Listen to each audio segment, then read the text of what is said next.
Assalamualaikum warahmatullahi wabarakatuh. How are you today? Oke, sebelum memulai topik hari ini, saya ingin menanyakan sesuatu. Apakah kalian punya rencana? Berbicara tentang rencana, pasti orang semua punya rencana. Nah, kemudian timbul pertanyaan. Kira-kira rencana itu kapan terjadinya? Apakah di masa lampau, masa sekarang, atau masa yang akan datang? Rencana pasti dia akan terjadi di masa yang akan datang, yang mana kita merencanakannya di hari ini dan terjadinya pasti di masa yang akan datang. Nah, dalam bahasa Inggris kalian pasti mengenal yang namanya tenses. Kira-kira tenses yang cocok untuk sebuah rencana itu apa? Nah, kita pasti pernah mendengar past tense, present tense, kemudian future tense, kemudian past future. Nah, fungsi dari sebuah tenses sebenarnya dapat membantu kita dalam hal konteks pembicaraan. Kita bisa tahu kapan pembicaraan tersebut terjadi. Oke, misalnya kalau kita berbicara tentang aktivitas yang ada kata dulu. Dulu berarti itu menggambarkan masa yang sudah lewat. Kalau menggunakan kata sekarang itu mengindikasikan bahwa proses terjadinya sebuah aktivitas itu saat ini. Dan kalau ada kata nanti, itu pasti menggambarkan masa yang akan datang. Nah, untuk mengingat tenses dengan mudah, kita cukup ingat kuncinya dulu. Jadi ada past, ada present, ada future, ada past future. Jadi di past ada simple continuous perfect, perfect continuous. Di present juga demikian, ada simple continuous perfect, perfect continuous.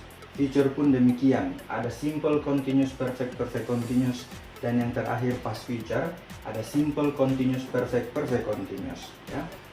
Nah, untuk hari ini kita akan membahas tentang future, okay? So today we are going to be talking about simple future. Nah, untuk fungsinya dari simple future yaitu untuk menyatakan aktivitas yang akan terjadi di masa yang akan datang. So basically, it's a plan, not a plane, okay? Jadi plan, rencana, ya. Nah, di sini saya sudah provide beberapa contoh. Jadi kita langsung saja pada contoh yang pertama, yaitu Beno will buy a new car tomorrow. Jadi Beno akan membeli mobil baru besok.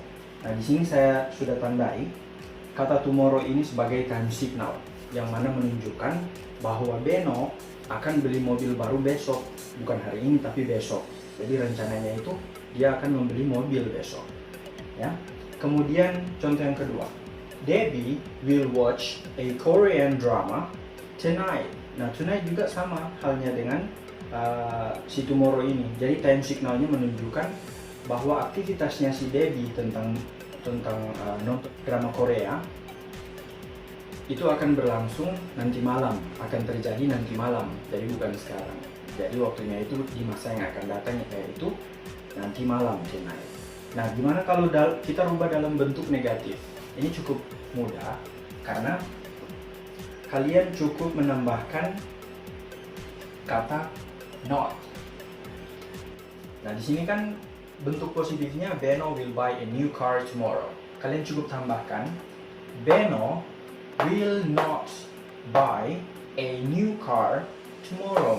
Atau bisa kalian tambahkan pada contoh kalimat kedua, Debbie will not watch a Korean drama tonight, ya. Jadi it's pretty simple. Jadi kalian cukup tambahkan, ingat, not setelah will. Nah, kemudian bagaimana kalau kita rubah dalam bentuk question, pertanyaan? Nah, ini juga mudah. Jadi lihat saja patternnya di sini. Jadi kalian pindahkan si will, ini will, in the initial position of your sentence. Jadi kalian pindahkan dia pada posisi di awal kalimat.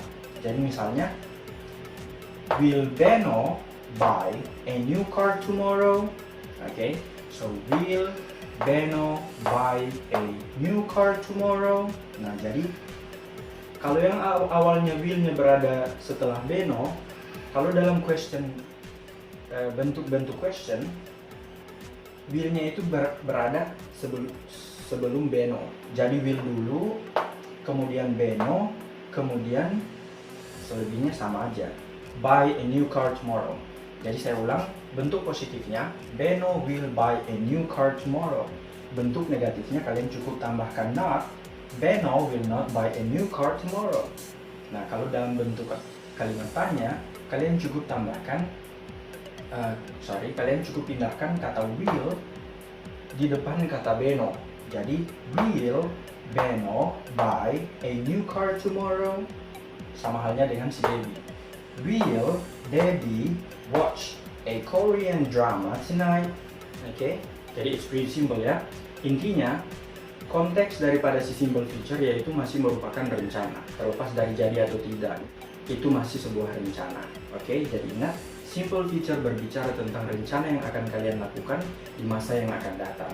Alright, now let's talk about future continuous.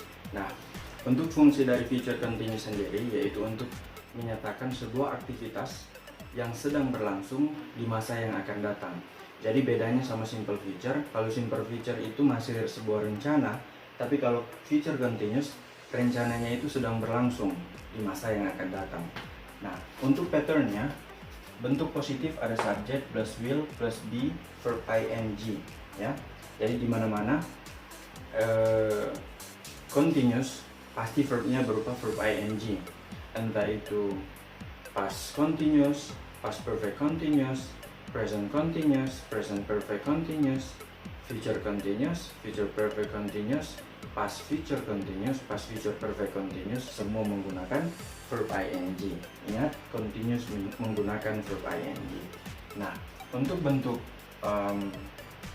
negatif, jadi kalian cukup menambahkan not, ya, menambahkan not, kemudian be, kemudian verb ing. Bagaimana dengan bentuk question? Kalau bentuk question, kalian rubah will berada di depan kalimat, kemudian diikuti subject, kemudian be, kemudian verb ing. Nah, untuk time signal yang digunakan bisa by this time tomorrow, yang artinya pada waktu yang sama hari ini, besok. Oke. Kemudian time signal yang kedua yaitu at 7 AM or PM tonight atau tomorrow. Jadi misalnya pada jam 7 malam, nanti malam, atau besok malam. Atau jam 7 pagi besok, ya. Nah, langsung saja ke contohnya. Jadi Debbie will be watching Korean drama at 7 PM tonight. Nah, di sini Debbie sedang nonton Korea jam 7 nanti malam. Jam 7 nanti malam itu Debbie sedang nonton Korea. Oke? Nah, kalau kalian mau rubah dalam bentuk negatif, Debbie will not be watching Korean drama at 7 PM tonight. Dalam bentuk question, will Debbie be watching Korean drama at 7 PM tonight? Oke, jadi ingat, kalau kalimat tanya, intonasinya dirubah ya. Tonight, bukan tonight, tapi tonight. Okay. Okay, now we talk about future perfect. So, what is actually future perfect? Nah, untuk fungsinya sendiri, future perfect itu digunakan untuk menyatakan sebuah aktivitas atau rencana yang telah selesai dilakukan di masa yang akan datang. Oke. Nah, untuk patternnya, jadi ada subject, will, kemudian plus have, plus verb 3. Untuk bentuk negatifnya ada subject plus will not plus have plus verb 3. Kemudian untuk interrogative atau question form, will plus subject plus have plus verb 3. Oke. Oke, untuk time signalnya ada at 9 PM tonight, maksudnya pada jam 9 nanti malam. Kemudian at this time next year, pada waktu sekarang tapi tahun depan, ya. By this time tomorrow, maksudnya selambat-lambatnya itu besok, ya. Kemudian on the 10th of July 2023, pada tanggal 10 Juli 2023. Sekarang kan 2020, berarti kalau 2023 beberapa tahun ke depan lagi ya. Langsung saja ke contohnya. Debbie will have watched Korean drama at 10:30 PM tonight. Jadi Debbie sudah nonton drama Korea pada jam setengah 11 nanti malam. Jadi maksudnya di sini time signalnya at 10:30 PM tonight itu menunjukkan bahwa pada jam ini Debbie telah nonton Korea. Jadi sebelumnya kan kalau di feature Debbie will watch Korean drama tonight. Maksudnya di situ Debbie akan nonton Korea nanti malam. Itu masih dia rencanakan. Kemudian masuk pada future continuous. Di future continuous Debbie sementara nonton, ya. Nah, masuk pada future perfect, Debbie itu sudah menyelesaikan nonton drama Korea pada jam setengah 11. Jadi sekali lagi, fungsi daripada future perfect itu untuk menyatakan sebuah aktivitas yang telah selesai dilaksanakan di masa yang akan datang. Jadi ingat, rencana yang telah selesai atau aktivitas yang telah selesai dilakukan di masa yang akan datang. That's future perfect and that's it. Okay, now let's talk about future perfect continuous. Jadi ada, akan, sudah, sedang. How is that even possible? Oke, jadi fungsi utama dari future perfect continuous yaitu untuk menyatakan suatu aktivitas yang telah dilakukan dan masih akan berlangsung di masa yang akan datang. Agar lebih mudah, kita langsung saja ke contohnya. Nah, tapi sebelumnya di sini ada patternnya. Jadi ada untuk bentuk positif ada subject plus will plus have plus been plus verb ing. Kemudian negatif ada subject plus will not, kemudian plus have plus been plus verb ing. Kalau untuk bentuk question, jadi will-nya dipindah di depan kalimat, kemudian plus subject, jadi subjeknya dipindah setelah will, kemudian ada have, ada been, kemudian ada verb ing. Untuk time signal yang digunakan berupa for, kalian bisa tambahkan misalnya selama 2 jam, selama 2 hari, selama 4 tahun, jadi ditambahkan durasinya. Nah, kemudian diikuti oleh kata tonight, kemudian by next week juga bisa, by next month, by next year, it's okay, it's up to you. Nah, untuk contohnya di sini Debbie will have been watching Korean drama for 2 hours tonight. Jadi saya sudah tandai yang untuk menggunakan time signal pertama yaitu for, kemudian diikuti tonight-nya ya. Jadi Debbie sudah nonton drama Korea selama 2 jam nanti malam. Atau kalian bisa mulai dari kata tonight Debbie will have been watching Korean drama for 2 hours. Nah, berbeda dengan continuous. Kalau continuous tadi penjelasannya yaitu Debbie sedang nonton drama Korea jam 7 nanti malam. Jadi jam 7 nanti malam, spesifik waktunya itu hanya pada jam 7.